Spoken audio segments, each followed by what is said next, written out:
I don't know about you, but I felt it was really, really risky to be risk-averse in this questionnaire. That's how it felt like. Good afternoon, everyone. My name is Yossi Meshalam. I'm the co-founder and CEO of Ripples. And today, I'm going to talk to you about how to make your brand stand out through best practices of innovation. I'm going to explore different areas of innovation, all around marketing innovation, obviously. We're going to look at some case studies and hopefully leave you all with some takeaways that you can take to your brands from here. But before I start, I want to take you through a short journey of my career and what got me so excited about technology, about innovation, and about marketing.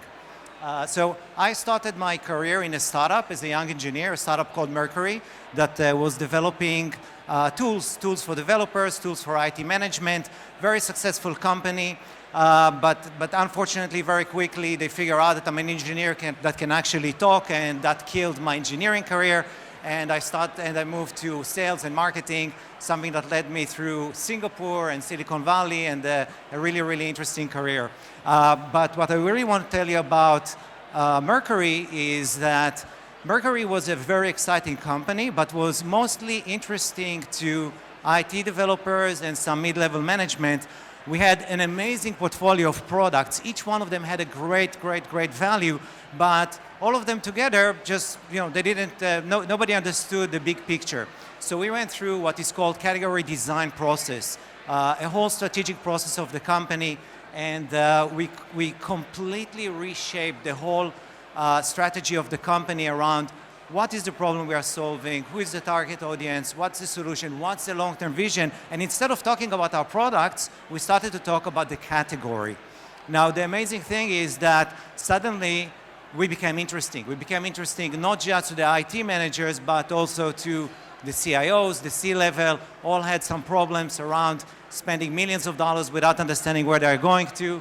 And the competition, IBM, HP, EMC at the time, all pay attention and started to talk the same.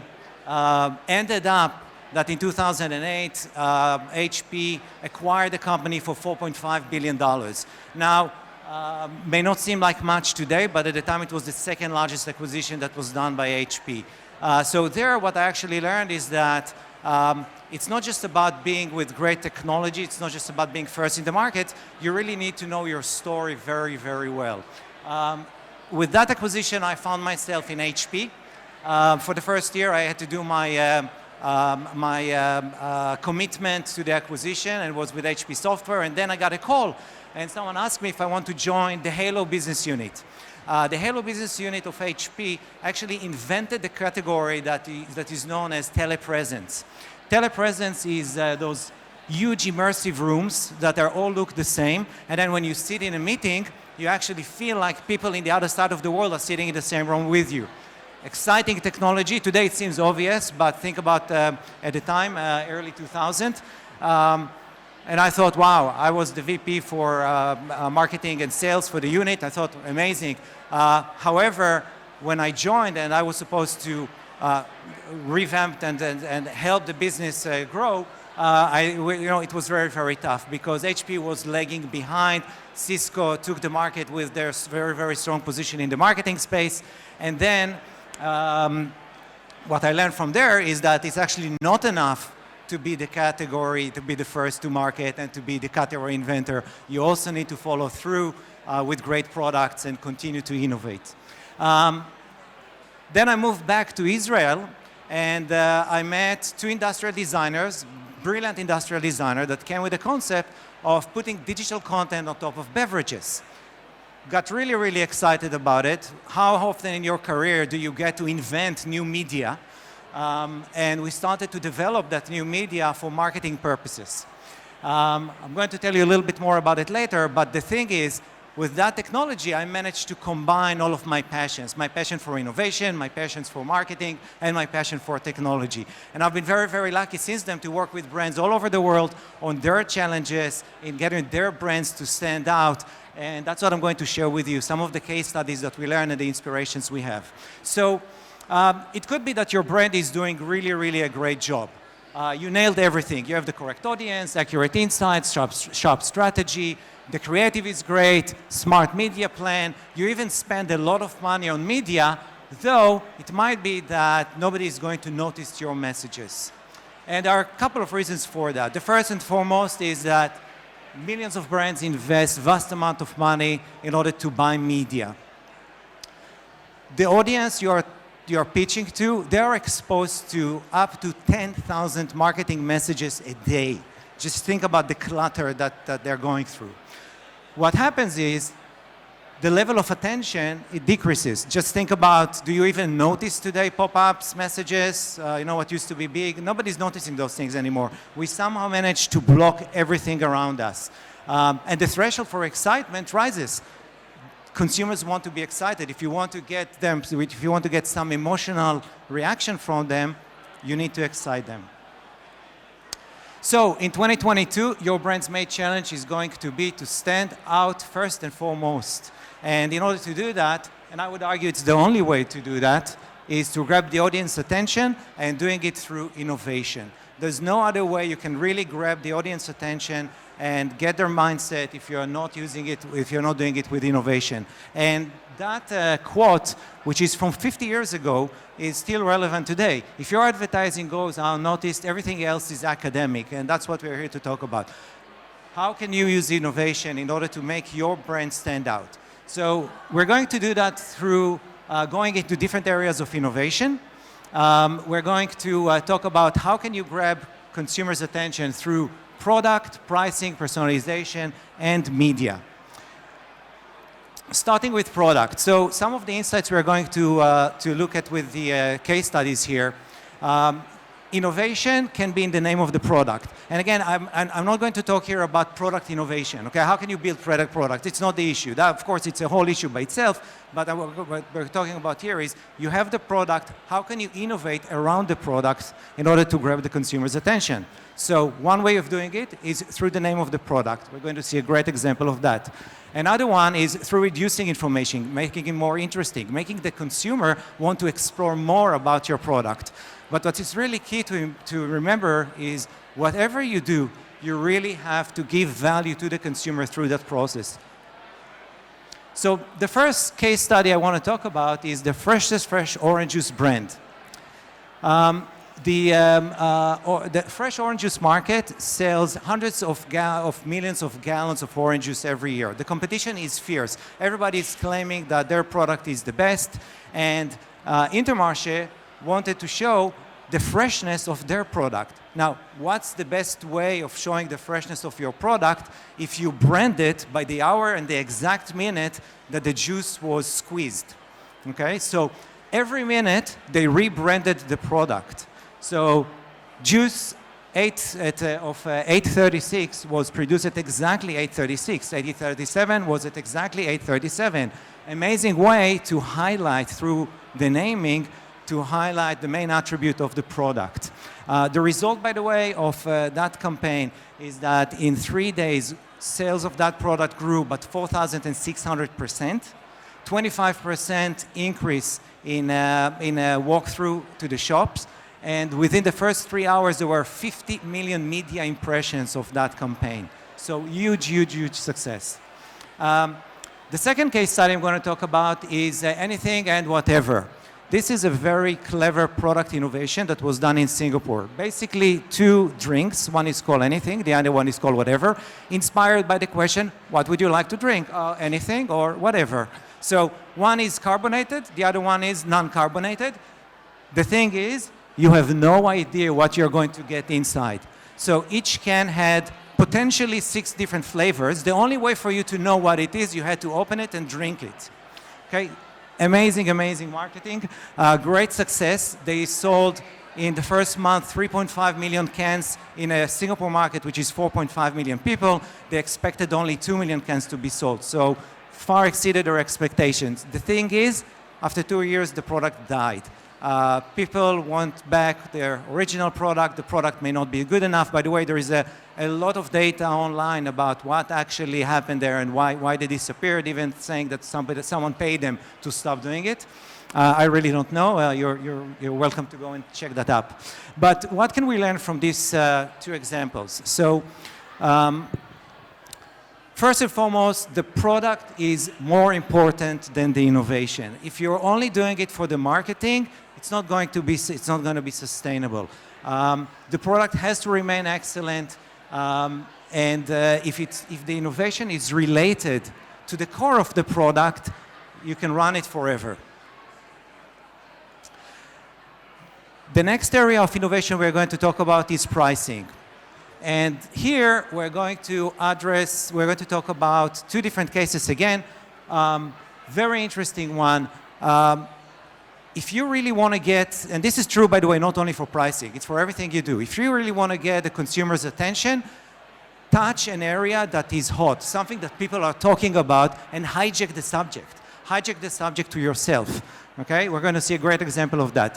Dynamic price innovation that responds to what is happening now in the real world, not in your product, is really good because people are going to talk about it. And pricing innovation doesn't have to be forever. You can do it for a short period of time. So the first case study that I'm going to talk about is the VAR discount. VAR is the video assistant referee in soccer. It was a very big debate whether video assistant referee is going to spoil soccer or not. The debate was all over the news. We're going to see it now. Basically, the moment the referee wants VAR, he makes that sign. Okay, he makes that sign with his hands, and they're calling it. And that case study is about a retail chain that hijacked the subject. They hijacked the subject without paying $1 in sponsorships. Now, the way they did it is very clever. I'm going to run the video and talk about it afterwards. It is VAR, video assistant referee. Is VAR actually ruining football? VAR isn't working. I really dislike VR.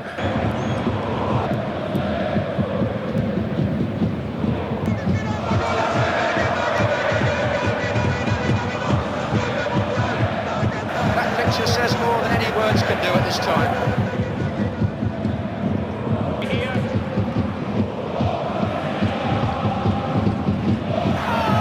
That is absolutely phenomenal.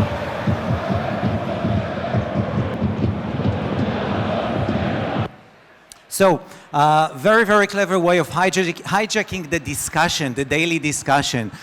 Basically, you had to track social media in order to see what TV is going to be on what discount based on the minute of the game. May seem to be complex, but actually it's not very complex. You prepare a set of discounts that you are ready to give in advance to what TVs, and then based on the minute, you pop up the right TV. The results, 320,000 euros in sales within that game. Over 10,000 new visitors to their website, 250 people that actually sat online on their shop and waited to get the discounts, all of it without spending a penny on sponsorship. The next case study is Swebus train switch. Here, trains in Sweden are known to be either late or canceled when winter conditions are very rough. Swebus, which is the most accurate, punctual bus companies in Sweden, wanted to, again, hijack the event and steal customers from the train companies. So what they did is, whenever a train was late, they issued a discount coupon by the number of minutes that the train was late. So if a train was late by 23 minutes, there was a coupon for 23% discount. If the train got canceled, you got a coupon to ride the bus for free. Now, there was only one coupon for one train, okay? So you really had to sit, if you wanted to, you had to sit on the app and get the coupons. During the month that they were running it, 9,600 trains were delayed, 750 got canceled. So you think, wow, they spent a lot of money on that. Actually, their revenue increased by 6.1%. Okay, then think about it. The buses go anywhere anyway, 6.1% increase in revenue thanks to that campaign compared to the previous year.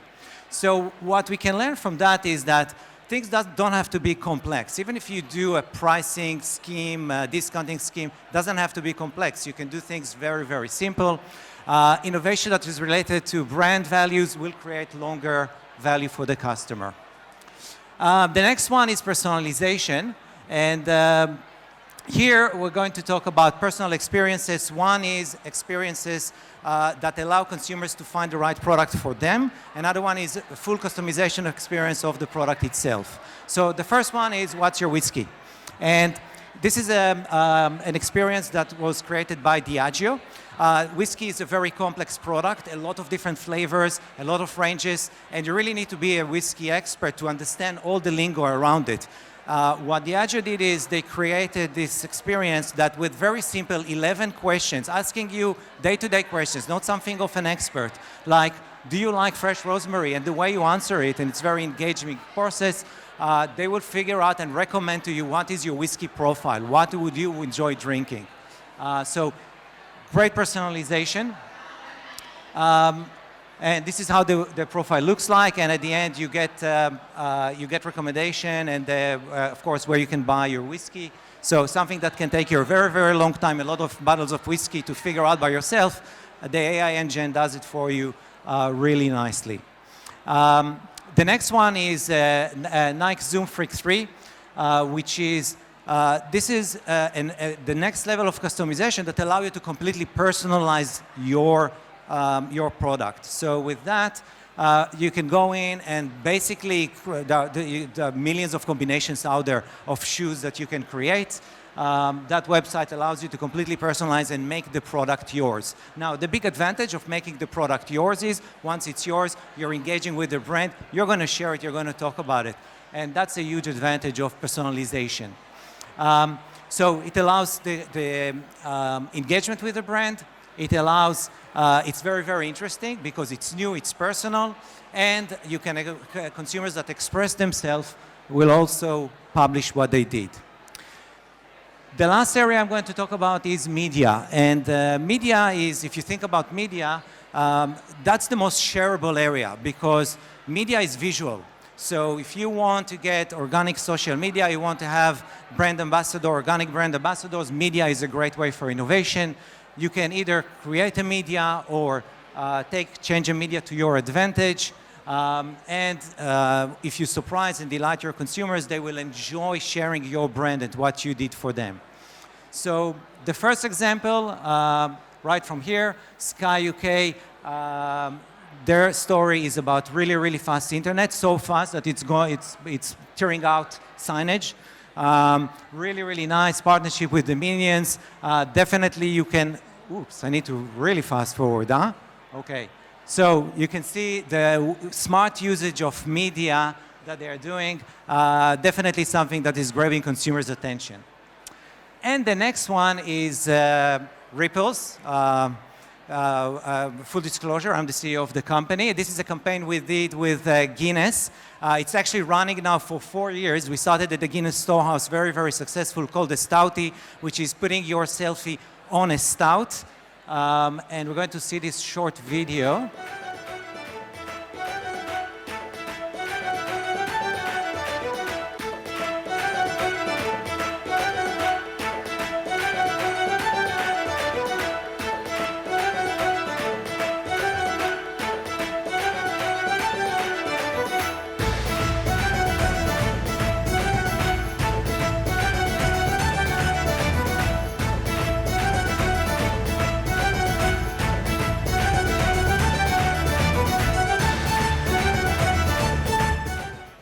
So this experience runs in Dublin at the Guinness Storehouse and in hundreds of bars around the world. You don't need to travel. We actually have it right here at the booth next door. There's a bar over there. You can go and enjoy it. The thing that we discover with Ripples is people like to share the brand they love. So we're working with a lot of brands on that, and they love to share what they get. If you give them something nice, they'll share it. If you give them their selfie, they'll definitely share it. And that makes them feel unique. I got something special in that coffee shop or restaurant or bar or hotel or event or an activation. We'll skip that one. So with Ripples, we kind of touch a lot of the areas of innovation we talked about. It's a new media, it's product innovation, it's personalization. And this combination turns consumers into viral advocates.